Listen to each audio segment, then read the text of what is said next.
Sun Devil fans, it is a Monday edition of the Locked On Sun Devils podcast, talking about a lot of basketball action this weekend. One win, one loss against each individual Washington school. Then we're also going to be talking about ASU hiring their new defensive coordinator for the football team for the 2022 season. You're listening to the Locked On Sun Devils podcast.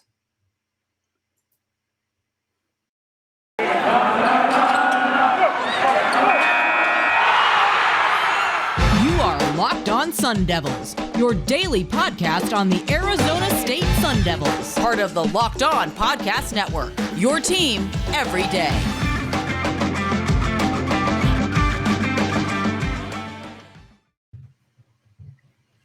Welcome to the Locked On Sun Devils podcast. One of us is taking this seriously. The other one is dancing absolutely insane right now. What's up? But that's not out of the ordinary. Welcome to a Monday edition, guys. Thank you so much for making us your first listen every day. We are free and available on all platforms. Today's episode is also brought to you by BetOnline. BetOnline has you covered this season with more props, odds, and lines than ever before. BetOnline, where the game starts. Now, we always tell you guys about Twitter. A lot of you guys are probably on Twitter as well. You can follow us on Twitter. You can find me at Cedrios and find Richie at RichieBrads with the Z36. We also have our Locked On Sun Devils Twitter page. That's at LO_Sun Devils. Make sure to give all three of us a follow to be up to date on all of our content as news breaks for the Sun Devils, whether that's football or basketball. Lastly, you can find us on Google Podcasts, Apple Podcasts, Spotify, the Odyssey app, and now YouTube. So enjoy on whatever platform you are getting your content from us with. Richie, let's start with this weekend. It was a pretty, really since our last recording, we had two different games for the Sun Devils. One, we were a little bit more confident in, and that's going to be the Washington game. The spread was at 1.5, I think, right? It was something really close. I want to say it was 1.5. Does that sound right? For Washington? That sounds yes, right. Cool. Yes. Yeah, I want to say it was Washington, and they lost by a little bit more than 1.5. They lost 87-64. So ASU did not cover again. Surprise, surprise. What was surprising to me is ASU did not play well in the first half. They didn't necessarily not score. They put up 32 points in each halves, I should say. But they allowed 42, which is very uncharacteristic of the Sun Devils team as we've seen it this season. Dude, they got absolutely lit up. I mean, we talked a lot about Terrell Brown being the guy that they were going to need to find a way to contain. And I don't know if I would call 19 points containing him, Connor.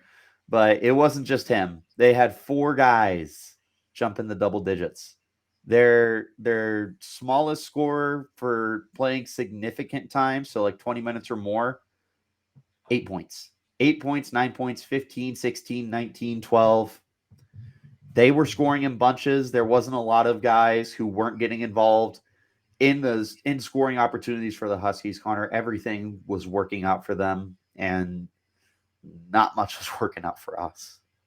Yeah, I mean, if you look at the overall statistics from either team, it's not like anything jumps off the page as far as like rebounds, assists, steals, whatever that might be. It's really just in the shooting efficiency of this team. We shot just under 40% as a team. More often than not, that's not going to get it done. Meanwhile, Washington shot just over 48% while shooting almost 43% from deep as a team. That's going to get it done against most teams in the country, let alone the Sun Devils. So, but Another game, man. We're going to talk about this, I know, in the next game as well. DJ Horn, not exactly playing his best ball. Only had 7 shots in the game, which is also a little uncharacteristic. Not that he is a ball hog per se, but generally ASU likes to get their hands on the ball of their best scorer. But only 7 shots, but only made 2 of them. That was it. Had 7 total points in the night. Had nothing really standing out otherwise. Only had a couple rebounds. Only had 1 assist. So really another quiet night from DJ Horn, which it's solid that you've had Marion Jackson step up a little bit more. Now, it's not like he played out of his mind in this game, did only have 12 points, but take that with a grain of salt because that was our third highest score, right? Only attempted 13 shots and made 4 of those. So not an overly efficient night, but at a time now where you seem to be losing your best scorer in DJ Horn, Marion Jackson, I wouldn't say is filling his shoes, but he's at least contributing more consistently than Horn has as of late. I tell you what, Connor, I think later this week we're going to have to get into this conversation a little more in depth, but I think you need to start considering how much time you're going to be giving to DJ Horn right now, because he's just simply, I'm not calling him a liability, but he's not the scorer that you need him to be right now. where earlier in the season it looked like he was going to be your most consistent player and a guy that you could rely on to captain your team and get you points when you need points. He's no longer that guy. I was telling you before the pod off mic, it feels like we'd have to look to get the numbers. I feel like he's shooting under 30% over the last 3, 4, 5 games. Like, he's just not been good, unfortunately, because he was one of the biggest highlights for this Sun Devils basketball team for the first half of the season. Which half are we talking about? Are we talking about games played? Or are we talking calendar days? Because those are two very different numbers right there. Games played. But if Arizona State had a better team, I would agree. You just don't have anybody to put in his place, right? Like, the way this team is constructed, you are going to almost live and die by DJ Horn. Now, it's not a great example next to it when we're talking about Washington State, but that was a more narrow victory, right? You have to have DJ Horn to be able to play well if you want any sort of shot at the Pac-12 title, which, like, let's be realistic. That's probably not going to happen. That is a Cinderella story in its own, let alone the NCAA tournament. So, are we still in it, or are we eliminated? No. I mean, everyone goes to the Pac-12 tournament, and you are ended up basically are seated. Seated that way. I gotcha. I think in my head, I was thinking like first place. But as of right now, because we are 9th place in the Pac-12, I want to say we're going to end up playing an Oregon or USC when it comes down to it. And granted, we Oregon once, man. Bring them on. We did beat Oregon once on a very lucky game where we I've used this over and over, a situation where everything was kind of going right for ASU and Oregon missed the last shot on their last possession, which would have given them that win. So this game against Washington, I feel like we misled you guys, right? We said ASU had a really at least solid shot to win. Now, I know they're on the road. ASU has not necessarily played the best basketball, but if you're looking over their last week and a half to 2 weeks, they played some of the better teams in the conference, right? Essentially, some of the top 3 teams. Now, I think USC is still in 4th. But regardless, like 5 games against top 25 opponents, I don't feel like that was necessarily the best barometer if you're just looking at wins and losses. I was looking at ASU's tenacity and how they're going to carry that over into this game against Washington, but that just didn't happen. And this Washington team's not bad. They're 13-9, 8-4 in the conference, but not a lot is going right for this ASU team. And at this point, like, unless DJ Horn can kind of return to form or you get Marcus Bagley back, which we've been talking about now for forever, it just feels like they're kind of sunk right now. They are what they are. I think that's a perfect way to sum it up, Connor. They are what they are. And we've been saying that all year, but unfortunately, it's starting to get to a point where the optimism is pretty much out the window. I don't know how we can continue to try and build this team up when we're consistently being let down. And I want to root them on, and I want to say that I'm having a good time watching them, but I'm just not. And it's so frustrating because there is talented players, you know? DJ Horn is a good basketball player. He's just going through a cold stretch. Marion Jackson, alternatively, is on a very hot stretch right now. He's become very fun to watch. Kamani Lawrence is a stud. If we had Marcus Bagley, who knows, Connor? Like, there are fun players on this team. Jalen Graham has also been playing very good lately, but they just can't culminate and put everything together in order to put out a consistent group effort that wins you basketball games. Unfortunately, they're just consistently falling short of the standard that we have for them, no matter how low it is. And I understand, like, it's easy for us to be so judgmental. These are kids who are playing college sports, right? So I feel like we can be very hard on these guys sometimes, considering the circumstances and everything, but right now it's not fun to watch, Connor. And it honestly kind of stinks to watch them play as bad as they do, just because they're fun players.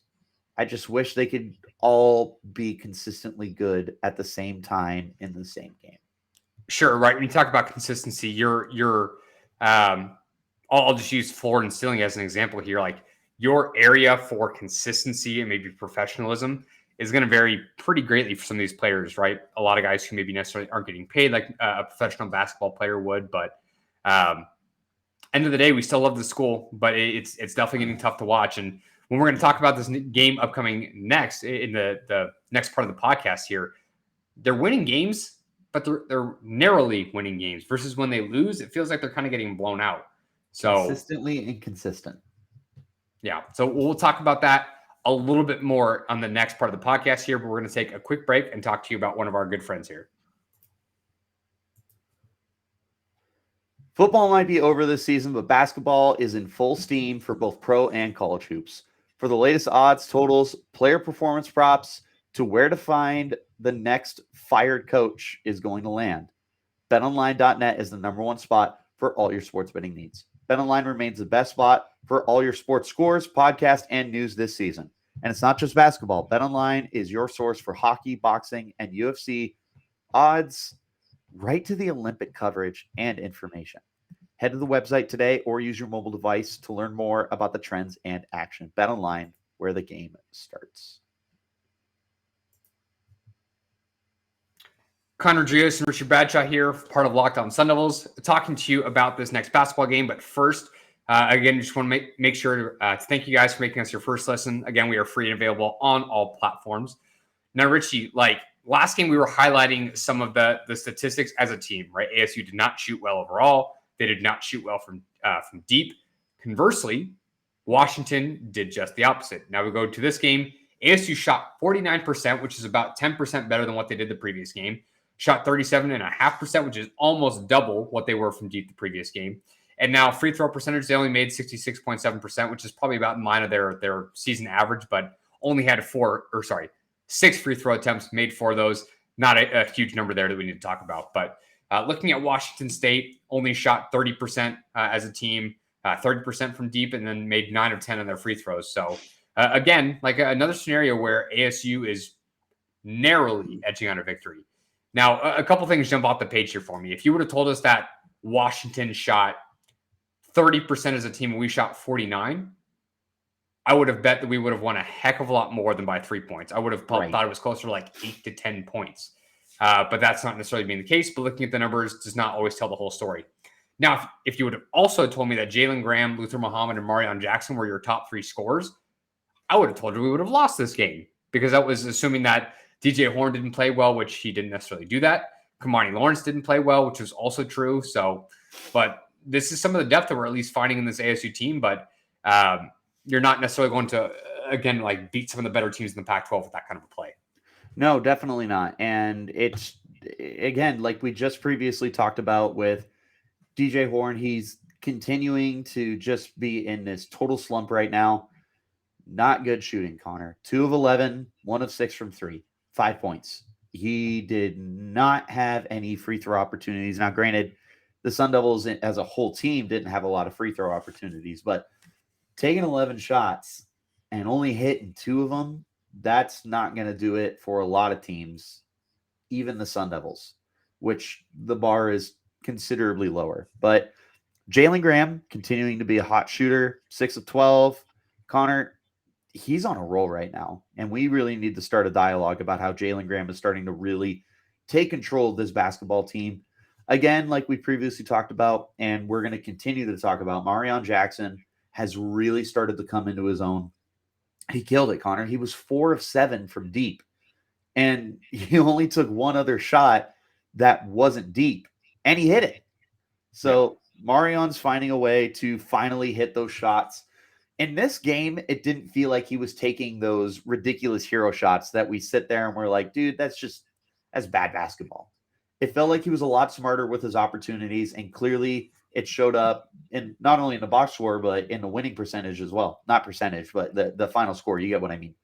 Sure. Luther Muhammad playing well as well. But Enoch Bache grabbing 6 boards. Muhammad had 8 boards. So it felt like you got a really good defensive performance out of these guys, and they did just enough offensively to get the win, and the rest is history.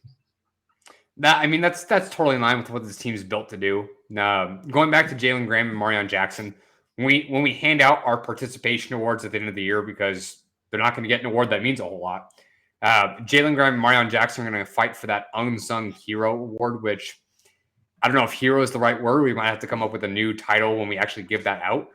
Both those guys are not necessarily getting a ton of attention. Jalen Graham specifically, because maybe the expectations weren't as high on him as we thought Marion Jackson's were. So now that Jackson is playing better as of late, it feels like a little bit more of a talking point for us. But Jalen Graham, again, like shooting 50% in this specific game against Washington State, had 14 points, which was tied for the team lead with Marion Jackson. Both those guys we are going to be talking about as good stories, I think, throughout the remainder of the season, provided they don't necessarily have big, long cold streaks, kind of like they might have had to start the season off. That's pretty much it, man. So right now, it's almost like the guys that you aren't expecting to take over the game are taking over the game right now. Where we expected Kamani Lawrence to be this consistent force for you for the entirety of the year, he's also been cooling off. We're not talking about him as much either, but Kamani hasn't been playing well down the stretch lately, at least not as a scorer. I mean, he's still a consistently good defender, but hasn't been showing up in that aspect. DJ Horn is just, like I said, total slump right now. He's not doing good shooting the ball anywhere on the court. But Jalen Graham has been really good the last few games that we've played now. Marion Jackson finding a groove. So like I previously said in the last segment, it feels like these guys just can't get on the same page at the same time, because if you can have these 5 guys consistently playing this kind of basketball, I feel like you're a competitive enough team to be around that 500 range. And we'll always wonder, what if Marcus Bagley was here on the court? But that's neither here nor there. Right now, it's just we need these guys to consistently play to the level that they've shown, but we need them to do it together. And maybe that's part of like the lesser of two evils, is kind of like, well, we're not going to be able to get all of them to play well at the same time, so we're just going to have to kind of shuffle them. Maybe that's the situation that's going on. But if we could find a way to get all these guys on the same page, I like our chances, Connor. This is a competitive basketball team if you get that opportunity. But unfortunately, they have not had that opportunity. Yeah, so going to these 2 games, we would have said worst case scenario, you need to go 500, which they did. Doesn't feel that great, especially because of how that Washington game went. You didn't necessarily play overly well. But these are good teams. They're over 500. They only lost by 23. These are good teams. They're over 500. So it's not that these aren't good wins and they shouldn't be, they shouldn't take that in stride. It's not like they played against Utah, right? Now this next week, they got 2 more games. They got Oregon coming to Tempe. Same thing with Oregon State. Both games are going to be on ESPN. Oregon State, I think, is on ESPN2. So we'll definitely be previewing those games throughout the week. But a much better Oregon team this time around. So we'll see if ASU can take care of business at home in what would potentially be another close win, right? One more note, I think, before we close this part of the podcast out. In football specifically, we talked a ton about statement wins, right? Looking for ASU to make a statement win.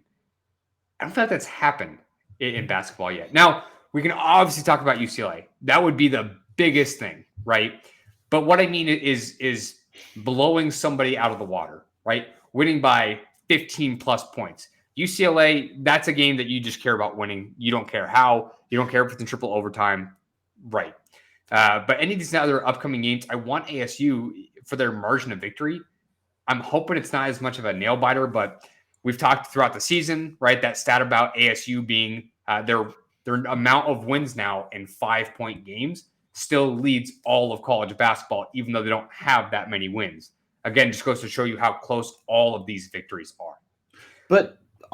But can you have a statement win when you're as poor a basketball team as ASU is, Connor? Like, I think you need momentum. You like, if you beat somebody up, regardless of how good or bad they are, you have to be able to take that into another game, right? Or take that into a streak where you win 4 of 5 or something like that. Because if you beat somebody up, doesn't matter what the scoring margin is. A win is a win, a loss is a loss. It's just going to count in the win or loss column as 1. So. Right. And I mean, you talk about the momentum, right? That's a very important thing that the team has been lacking right now. And obviously, momentum builds up your confidence. You get the confidence, you start getting your swagger back, you start winning basketball games. It's just right now, like we've said, with how consistently inconsistent they've been, I just don't know if a statement win is in the folds. More than likely. Still looking for that down the road. Have a couple more games left this season, so we'll see if they can pull that one out. We're going to go ahead and shift gears a little bit, talking specifically about basketball now. But before that, we're going to take... All right, we were just talking about basketball. We're going to talk about football and ASU's new hire along the defensive side of the ball. But before that, we're going to take a quick break and talk to you about our friends over at Built Bar. So, guys, you've been listening to us for X amount of time now, right? We've been doing this podcast for several months. We've been talking about Built Bar seemingly every single day. You have to know about Built Bar by now, and if you haven't, well, guess what? It's that time of year where pretty much a lot of you guys as our listeners, as well as us, some of us have given up on our New Year's resolutions, but not this year. We, as part of the Locked On Sun Devils podcast, we're going to be sticking to these resolutions, eating right, and that's all thanks to Built Bar. It almost feels like it's not really a resolution because we actually enjoy eating them. Have you tried the Puffs? If you haven't, you're just missing out because that's one of Built Bar's best tasting bars. Puffs are the first ever protein-infused marshmallow. They're fluffy, they're marshmallowy, and they're not just a protein bar. They're a treat and covered in 100% real chocolate. Puffs are a fan favorite with some incredible flavors: yummy cinnamony, churro, coconut marshmallow, banana cream pie, which is my personal favorite. They're all still so good. These are going to be your new favorites as well, as long as you give those a try. All Built Bars are covered in 100% real chocolate, and that includes the Puffs, 100% real chocolate. Now, they have low calories, high in protein, and replace your candy bars with these guys. They're so much better than a typical candy bar, which can be anywhere from 200 to 300 calories, so those don't even compare at all. Go to Built.com and scroll down to the macros chart, and you'll be blown away. Again, high protein, low calories, high fiber, and low carbs. And to give you an example, a lot of their bars contain 130 calories, 4 grams of sugar, 4 net carbs, and 17 grams of protein. That's not even close, guys. So here's the offer. Go to Built.com, use the promo code LOCKED15 and get 15% off your order. Again, use the promo code LOCKED15 for 15% off at Built.com. We are back talking about not basketball, but football for the last part of the podcast here. Talk about basketball. We can't talk about basketball. We should not, because that feels a little depressing at the moment. ASU making moves along their coaching staff, right, where it feels like within a matter of a weekend or like a week or so, 5 different coaches left the program. It was the 3 coaches that were put on administrative leave due to the recruiting violations, and then both of their coordinators, both their offensive and defensive coordinator. Now, they brought Brian Billick on as an offensive consultant, and then they hired Glenn Thomas to be the OC. Now they promoted from within for the interim DB coach, Donnie Henderson. Now, I believe Donnie Henderson does have some experience with Marvin Lewis. I believe they did coach together at some point in their careers. I don't know whether that was just in college or the NFL. But that's an internal hire that we kind of thought was going to be coming. So not necessarily a big surprise there. But Richie, I think the biggest thing here we need to talk about like expectations, right? For Donnie Henderson, like what's that going to do for this defense? Set him low. So, and that's not even his fault. Right? No. That's not what we're getting at. Yeah. We can't talk about like this is a good or bad move, because what does he have to work with? We don't know. We don't know if it's a good or bad thing, but you have how many people either graduating or headed to the NFL? You've got Tyler Johnson. You have all your starting linebackers. So Darian Butler, Kyle Soley, Merlin Robertson, Johnson, Davidson, your corners, Lucas, Jack Jones, and safeties. So Evan Fields, Evan Fields. Connor, you're almost losing your entire starting lineup. Now, we named like 22 players, but that was just a lot of repetitiveness back and forth. But yeah, seriously, like 10 starters along the defensive side. And it's not that they don't have some replacements for these guys, right? We like Eric Lole Gentry. is coming back. Right. Lole is coming back. We like Eric Gentry. Or DJ Davidson was another name we didn't talk about. Or you might have. I said Davidson. I did not. Thanks for paying attention. I was just worried about like listing all the names, right? I was not listening to you even a little bit. Except one of the ones that's the most important, apparently. Yeah. There are guys to kind of help anchor this defensive side of the ball, maybe have some of the captains along this team. Maybe that's going to be Lole and Gentry, right? Trevez Moore. But Trevez Moore maybe could be one of those guys. But that being said, there's so much unknown about this team, and now they have to learn a new defensive scheme. So a lot of these guys are going to be returning players, right? People that had known Pierce's previous kind of schemes, right? Defensive or like what plays he like to call them. It's all new now. We don't know if Henderson's going to kind of follow in his footsteps, being a defensive guy himself, but I got to imagine him and Marvin Lewis are going to spend a lot of time in the quote unquote lab together and kind of figure things out from there. But as you had mentioned, expectations should probably be lower for this defense going into next year. Yeah, and again, like we previously alluded to, when I said expectations low, and we jumped on top of that and we said it's not a bad thing. What we're saying is the expectations need to be low because you are losing so much, and now you are shifting. I understand it's promoting from within, but that is a different continuity. Do we still get second half shutouts? No. Do we get first half shutouts? No. Oh man, what do we get? Nothing. Oh, well. You get a lot of question marks, but that's okay. And here's the other thing, Connor, we want to talk about no continuity. How many transfers are coming in? you got Gross, you got the two corner or the both your safeties. Both your safeties, right? Yes. Oh my god, I can't think of their names. Edmonds and Chris Edmonds, the kid from Hawaii. Yeah, we probably could have these names pulled up, but that's okay. The point is you are getting a lot of new faces to a defense that already has to adjust to having a new defensive coordinator. So when we say the expectation should be low, what we're saying is we need to be fair. We can't sit there and go, "Oh, we're going to be the best defense in the Pac-12 again." That's not or even one of, right? Unarguably top 3. No, and it's not giving him I got it right here. So Chris Edmonds and Corey Bethley were the safeties. Corey, that's right. You're so dumb. So yes, Corey Bethley, Chris Edmonds, and we got a commit, did we not? We might have, but you also mentioned Rodney Gross. We also have the kid from Miami playing along the defensive line who may not necessarily be a starter with guys like BJ Green, Omar Norman-Lott, Jermaine Lowley kind of taking up that defensive tackle position. Nesta Jade Silvera, who you're talking about.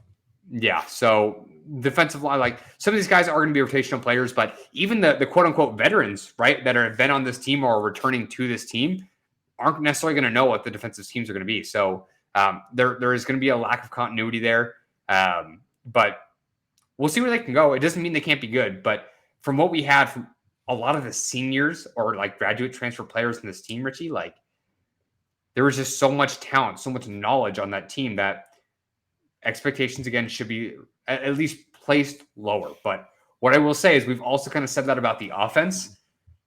Maybe we shall probably adjust our thoughts and opinions on this team going into 2022. But what I will say, and this is only my personal opinion, I think a lot of these guys are already on a timer, right? You brought in Glenn Thomas and Donnie Henderson to be your new coordinators. I personally don't think they're going to be here next year through no fault of their own. I think if Herm does leave this team, I think both those guys are going to be replaced as well, whether they do a good or bad job. So I think these guys will be fighting for almost another interview with another school. So they're going to be coaching their butts off. I know that, and they're going to be giving us their best. Dude, 100%. What I will say here is we can like the upside, right? Yep. We look at the Corey Bethleys of the team who are coming in with all that turnover potential. It's really, really enticing to buy into a guy like that translating over to Power 5 success. There is that upside of a guy like Rodney Gross to step in next to Connor Sully and Eric Gentry and be just as good a linebacking core as last year. The idea that Jermaine Lowley can return to form and dominate, and we see the BJ Green and the Omar Norman-Lott take that next step forward as pass rushers. We can love the upside here. It's upside. And there is a pretty drastic downside, not because of the talent, Connor, but because of the uncertainty, the unfamiliarity. It's going to be really, really interesting to see how all of this shakes out. and we're going to have to do a lot of paying attention during spring training or spring practices, I should say. There is no And spring training. camp. MLB still in a lockout. Oh, not wrong. So, thank goodness we have Locked On Sun Devils college basketball and football, because our guys doing the Locked On MLB podcast and all those teams, bless their heart, they work super duper hard, but I can't even imagine how difficult this has got to be for them right now. But Definitely. bringing it back into our conversation here, we can love the upside, but I almost would tell you, set those expectations so low that when they do good, you sit there and you're like, wow, this is really, really good. It's like when you sit there going into a Venom movie. You're like, this probably isn't going to be that good. But then you're watching it and you're like, okay, this is kind of fun. And then you leave the movie and you're like, you know what? That was better than I thought. And it's because you set those expectations low. So I will say for last year, Pierce exceeded my expectations. Not that I thought the defense was going to be bad by any stretch. I just liked a lot of what Pierce had brought to the table. So we got to give Donnie Henderson the benefit of the doubt and see what he can do with these kids. So, and our opinions of this team are going to change throughout the season, just like it did with this last season, right? So we'll have our expectations going into it based on how they look in spring ball, leading up through preseason. So we'll kind of see where it goes, take it in stride, and this could be a good hire, but it's not anything flashy as of right now, but it doesn't necessarily have to be. So hope nothing but the best for Donnie Henderson and the rest of this defense. We're absolutely rooting for you, Donnie. So we want nothing more than for you to succeed. We love the talent. Let's just see you get the most out of it. So that'll do it for today's podcast. Talking a little bit more about some football and basketball later on in the week. We got a couple different games to preview for basketball coming up. But as far as today goes, again, thank you so much for making us your first listen. You can follow both of us on Twitter. You can find me, Connor, at CDrios, and find Richie at RichieBrads with a Z36. You can also follow our Locked On Sun Devils Twitter page. It's at LO_Sun Devils. And again, guys, content comes out Monday through Friday for you guys. Hit that subscribe button so when we do drop an episode, you're not missing a beat, right? You can find us on Google Podcasts, Apple Podcasts, Spotify, or the Odyssey app. Now YouTube as well. You can find us in a visual platform. Now make your second listen Locked On Bets. They're going to be your daily one-stop shop for all your gambling needs. Locked On Bets, hosted by your boy Q with expert analysis and insight from Lee Sterling. It's free and available on all platforms. Thank you so much for watching the Locked On Sun Devils podcast, part of the Locked On Podcast Network.